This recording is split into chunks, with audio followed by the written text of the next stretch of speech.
এটাই সেই বাংলা বাজারের মোল্লাবাড়ির মসজিদ। তা মসজিদটা দেখে আমার খুবই ভালো লাগলো। এখানে বিদ্যুৎও আছে, সেই বিদ্যুৎটা আপনাদের দেখাচ্ছি। ইমামের ঘর, সুন্দর পরিবেশে। এখানেও ডিজিটাল পদ্ধতি, সেই মোটর জেট পাম্প এখানে ব্যবস্থা করা আছে। যদি পানি অতিরিক্ত লাগে তাহলে এখান থেকে নেওয়া সম্ভব। এখানে যে সুন্দর বড় বাইরের ব্যবস্থাও আছে দেখেন, মানে ভালোই লাগছে পরিবেশটা। আসলে গ্রামীণ পরিবেশ তো সেই লেভেলের, কিন্তু গ্রামে না আসলে চারিদিকে বোঝা যাবে না গ্রামের পরিবেশ সম্পর্কে।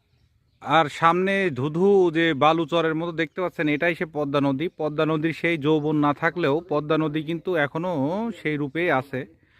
জায়গায় জায়গায় চর জমেছে। এই যে সামনে যেগুলো দেখতে পাচ্ছেন, এগুলো কিন্তু বাদামের গাছ। এখানে চরের ভিতরে বাদাম হয় আর কি।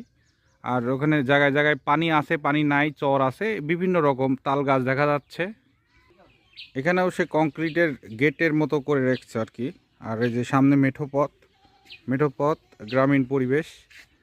মসজিদের থেকেই আপনাদের দেখাচ্ছি আর কি গ্রামীণ পরিবেশ। চারিদিকে টিনের বেড়া, টিনের চাল, অনেক পরিবেশ সুন্দর। আসলে না আসলে এইসব জায়গাতে বোঝা যাবে না যে পরিবেশটা কত সুন্দর, শান্তশিষ্ট, যানজট এবং শব্দ দূর